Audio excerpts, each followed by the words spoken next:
We're specifically looking at meltdowns, and you notice from the title, Closedowns, because a lot of, the books that are out there, the lectures that are out there, concentrate on what they call meltdown. But actually, some children with autism don't melt down, they close down. They cut off. When things get too much, they close down the systems, they stop interacting, stop taking information in, and some, I saw a report on a child this week who'd gone to complete close down and he'd gone to catatonic state. Have people any experience of catatonia and catatonic states? It happens with some kids with autism. It's quite dramatic in what happens, they stop. In order to protect them from a world that's too busy, too much information, too demanding, they start to close down. And they close down functions, not just the brain, in the sense they stop going to the toilet. Sometimes they stop eating, they stop moving, and that's a complete catatonic state. But the early stages is this close down, where they stop interacting. And it can happen quite dramatically sometimes. Worked with a young man, Chris, quite a few years ago now, and at the age of 13 he was in mainstream school. He was doing well on the way to getting the qualifications to do what the family did. That was all become doctors. By 13 and a half he was in a special school, residential school, functioning at about 2 years old, 3 years old, no longer going to the loo. Still brilliant verbal skills, but the rest of it was closed down. If you're wondering, oh my God, the right kind of approach, and as a young adult living semi-independently now and doing very well, but there was that period where the world was too much, and sometimes we miss that. We talk about the dramatic meltdowns, but not about the close down. Does any of your children close down sometimes? Not in that dramatic. I think the difference is, and that's a good illustration, that with some children there's I won't, that is not, for me that is neither meltdown or close down when I won't. It's when I can't behave in any other way because the drivers are forcing me towards that. So tantrums are often for reasons like avoiding things, in PDA, not conforming, for getting out of situations. That's tantrums, for getting what you want. But meltdowns are very different to that, and that's what I want to talk about and build up on, I think, as we go through. And the close down particularly, to mention that, it does seem to come in stages for some children. It's almost when the world gets too much, when there's too much pressure on, when I can't take in any more information, any more pressure, and I start to close down and go within myself as self-protection. Most of you will do that on a lesser degree. Do you have days when your partner says you're moody? What's the matter with you then? And it's just, you can't cope with anything else and you just cut yourself off a bit. It's that, but beyond that we're talking about. So we're going to look at this whole idea of meltdown and close down. We're going to kind of try and make it interactive, or keep it interactive. What I want to do before we get into great detail is just look at this concept of the iceberg. And I think this is quite an important, have people come across this? If you want to look at it in detail, Mezibov and Shopler are the originators of it, but many people's taken it on and developed it. And the key concept is this: the behaviours you see in the meltdown, the behaviours you see in the most challenging behaviour, are the tip of the iceberg. But what's really important is what's underneath. And what services do, and sometimes what parents do, we concentrate on what's above the surface without addressing what's under the surface. We concentrate on what's called, psychologists will call that the presenting behaviour, the behaviour you see. And without being big-headed, I can stop any child hitting, kicking, screaming, smearing, whatever. But if I don't deal with that, the difficult bit. I stop the meeting, and you phone me up in a few weeks' time and say, Geoff, can you please get him to it again, because now he's wrecking the room. In other words, if you don't deal with the reasons for that behaviour, they simply swap the behaviour. And sometimes, you know, you go on the internet and there's all these information about stop your child doing this. They don't tell you that you need to address the reasons for doing it, or they simply pick something else up. And when they pick something else up, it's often worse than the behaviour you first stopped. Has anyone experienced that? You stopped and stopped something, and suddenly here comes this really thing. You think, oh my God, I wish he'd go back to doing what he did before, because that was easier to manage. So one of the key things I want to talk about is we have to address what's under the surface. And what's under the surface are the difficulties, the differences coming from the autism, coming from coexisting conditions as well. And what I want you to do, and you can do it with your partner or the person next to you, or if you don't like doing things with people, do it on your own, it doesn't really matter. I want you to go, and it's not an art competition by the way, draw a quick iceberg, and I want you to just write on top the present behaviours that are there at the moment that's causing you most concern. It's a good exercise to do, and sometimes I would advocate doing it in the home, you know, with your partners when behaviours up there. Also, I think it's a good exercise if you go into, if your child's presenting behaviours in school that you're trying to address, and sometimes going in, because often as professionals we concentrate what impacts upon us most and try to solve the now problems without realising we need to get below the surface. We'll just quickly share, because there's some interesting things. Don't know how many slides we'll get through today, because you're coming up with some really interesting ideas and concepts already. So, yeah, you see, it's no coincidence, I may have said this here before, I'm not a clue, but autism is called autism from the Greek, which means auto, and that means self. And everything revolves around self in autism. As they get more able, they learn to disguise it a little bit, you know, in the sense that the last you do you want. Does mummy want to go out? Does daddy want to go out? And you say, oh, that's nice, you know, it's concentrating. And then the next sentence is, let's go, and it's always somewhere where they want to go. Does mummy want a biscuit? It's because I want a biscuit. And, you know, the more able kids are brilliant at disguising that. I worked with a young man who was totally obsessed with electrical things, and he learned if he started to talk about light bulbs straight away, people disengage. So we'd have a little conversation about places, and then, did you see the light bulbs? You know, one day, you know, it shows how much in adolescence, he said to me one day, I had a dream. I thought, oh, that's nice. I said, what are you dreaming about? He said, I dreamt about Madonna.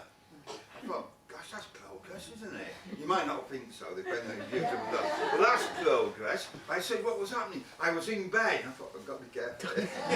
I was in bed, and Madonna came into my bedroom, and she was very beautiful. And they said, and what did she do? She switched the lights on 3 or 4 times and then went out. You know, and it's always back to them, to their interest, to their needs. And sometimes people try and fight that. I've learnt over the years that you don't fight it, you have to be cleverer. You have to be more subtle. If you take it full on, you don't tend to win very often, because they've got all their energy, all their thoughts, all their intellect is going into that small area.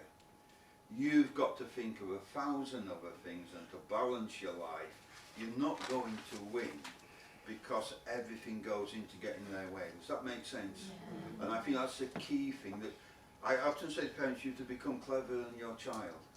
And that isn't easy with some kids with autism. You have to become more devious than your child sometimes. With the PDA kids, often I'm pretending that I couldn't care less about something. Do you do that? Yeah. well, I'm not sure we'd bother with dinner today. I'm absolutely starving at the time. But I don't think we'll bother, knowing that then if I'm saying I'm not bothered, they'll be totally bothered and they'll push me to have dinner.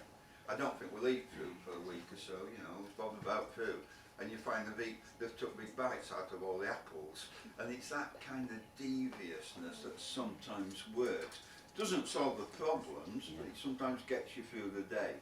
But yeah, that kind of thing. Also what struck me there, I don't know if it struck anyone else, is, you know, sometimes when you do leave, it is the underpinning stuff of the under the surface thing is, they don't know where you're going. They know where you're going in that they know you're coming here, but they don't perhaps come to terms with it in their own head. They can't visualise it, therefore they can't grasp it. So they do worry, but they disguise those worries sometimes. Does that make sense? Mm-hmm. When Dad goes off to work, you know, we say, oh, Dad will be back. But I think it's always a good idea to put a schedule, not only for your child, but have a schedule that shows where Dad is, where Mum is, where the children are.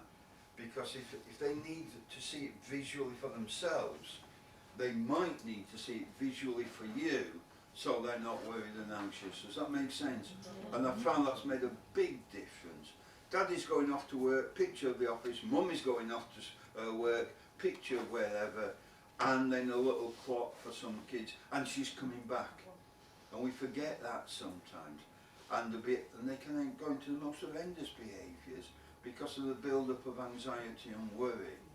And they never ask. Or sometimes, you know, they won't ask, when's Mummy coming back, when's Daddy coming back? So building timetables for you as well as them can be quite important. What else did we pick up on this table? What's the presenting? Is that common for anybody else here? The scratching, yeah, the biting. The physical side. Things out windows. Yeah, we'll pick up on that because that's one of the main things we'll pick up on as we go.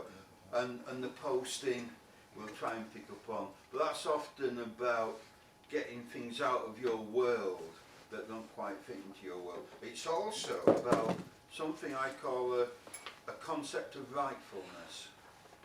If you've got things in your house, in the school, in his area, that in his brain doesn't fit in. If you think of rightfulness of things not being in the exact place at the exact time, even if it's something you like, it's not right if it's not where it should be.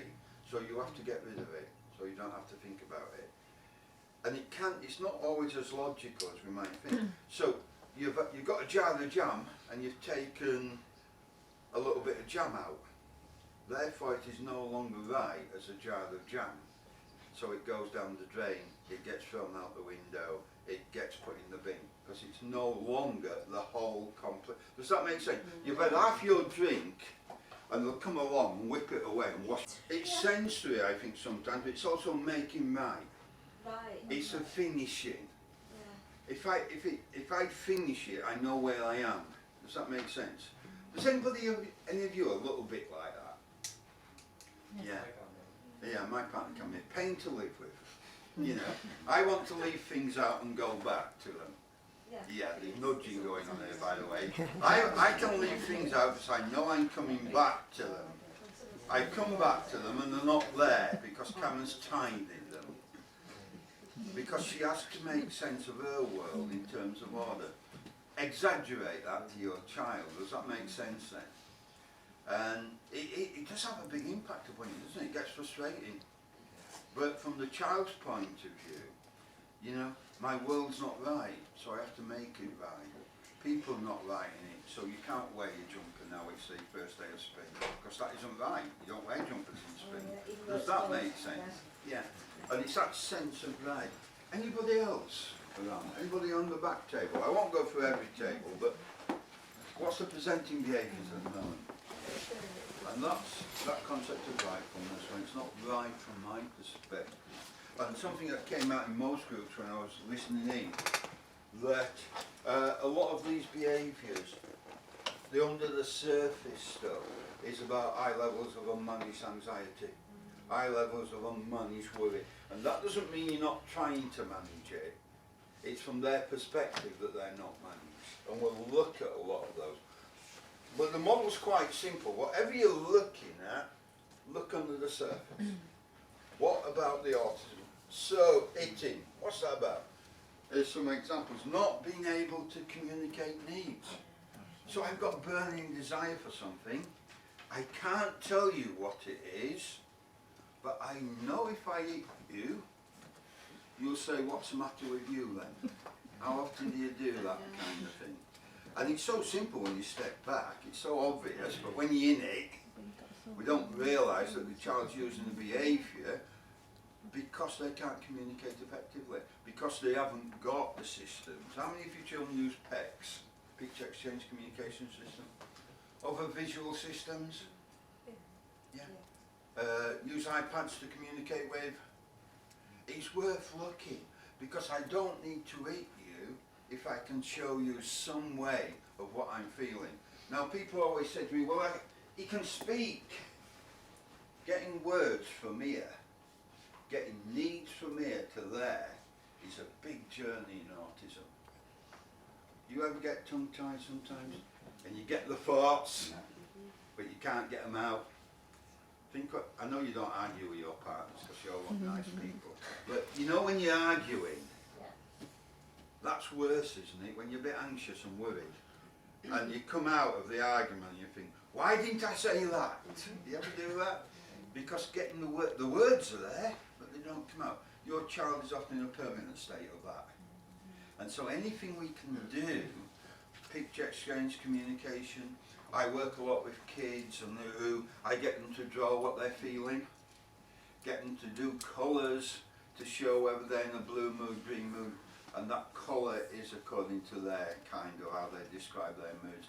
Anything you can do to communicate need is going to impact upon a lot of those behaviours, if that's the reason they communicate. So that's what's under the surface. The one you've identified is often high levels of anxiety. Sometimes that's due to lack of structure. And that's not a criticism, because finding the right structure for your child can be quite difficult. And when you first start to structure your child's life, they do rebel against it and fight against it, but it's actually what they need. Misunderstanding of people is one of the big things that leads to those kind of misunderstanding your motives. You know, thinking mum doesn't want me to have that, dad doesn't want me, dad's cruel, Asperger's syndrome.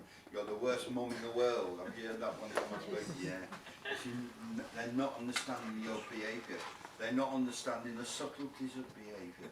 Misunderstanding facial expressions. Misunderstanding things you say even when it's the nicest things can lead to behaviour. I once got stabbed in the head for saying, well done, that's brilliant. Because I said it at the wrong time. It's a lad who had not used a knife and fork together. I sat opposite him. For the first time ever, he got a knife and fork and got food to his mouth. I looked at him and said, that's brilliant, well done. And he stabbed me with a fork. Because he didn't know what that was about. Because he'd not heard it before. People weren't saying, well done. So he didn't know how to respond to well done. And so even from everybody else, why did you do that when you were really saying congratulations? Because he hadn't come across it and didn't know how to respond. Does that make sense? They have in their head, back to my rightfulness, ways that you should behave. If you don't behave according to that, then they misunderstand your behaviours. One of the worst cases, not worst, but a case I worked with years ago, I did some expert witness around this in court. A young man with Asperger's syndrome had stabbed a care worker, and stabbed him quite badly, and he ended up in court. And when we were interviewing, we kind of said, cut a long story short, you know, why did you do this? I had no choice. I said, why didn't you have any choice? Because he made me do it. Why did he make you do it? And what he explained to us was this, that he was angry, he picked a knife up, the care worker was in front of him, and he went like that. And in his head, when that happens on telly, what does the baddie do?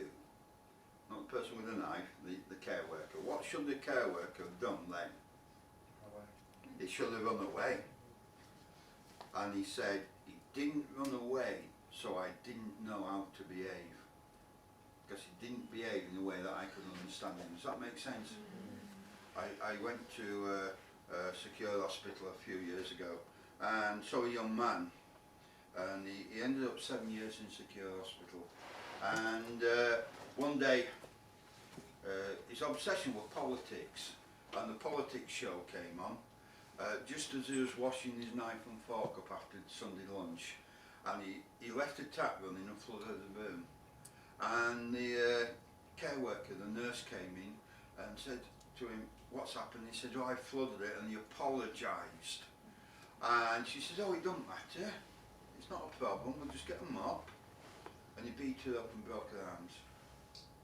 And when we worked through it, it was because she didn't meet his understanding. He said he'd rehearsed in his head what should happen. She should be angry, he should apologise, she should make him clean up, and therefore everything will be right. He hadn't been able to put it right because she weren't angry. Does that make sense to people? In other words, he misunderstood that situation. You'll find that, not to those degrees, but with your child. They expect you to do something, behave in a certain way. If you don't, they can't understand your motives, your behaviours. Hope that makes sense quickly. Misunderstandings, not understanding the action, not understanding the social rules often results in that. Getting into trouble, and you don't know why you've got in trouble at school, and so then you enter into challenging behaviour because nobody's told you the rules. Because every other kid in your mainstream school knows the rules, follows the rules, and you don't one day, and you feel it's totally unfair. Asperger's syndrome feels very often that the world's unfair. Have you noticed with your child? It's not fair. You don't play by the rules, but they don't know what the rules are, but you're not playing by them. And that leads to those kind of... So there's loads of reasons. We could go on, other things you want to look at, we'll talk about them in a moment. You might want to look at sensory. But often those kind of things are to alleviate sensory. And the key thing I wanted to get over is we manage those, and those take care of themselves. If you look at the work of people like Mezibov and Shotler, have you come across TEACH? T-E-A-C-H. One of the long-standing approaches to autism. They don't particularly address behaviour. You can't pick up their things and there's a talk on behaviour. There isn't. Why? Because they say, get the communication right, get the structure right, get the sensory right, get the understanding right, and behaviour takes care of itself. I think it's a bit simplistic, but the principle's there. If you get the underpinning things right, no need to worry about those. They do tend to take care of themselves on a good day. And unfortunately all children with autism don't conform to our theories, so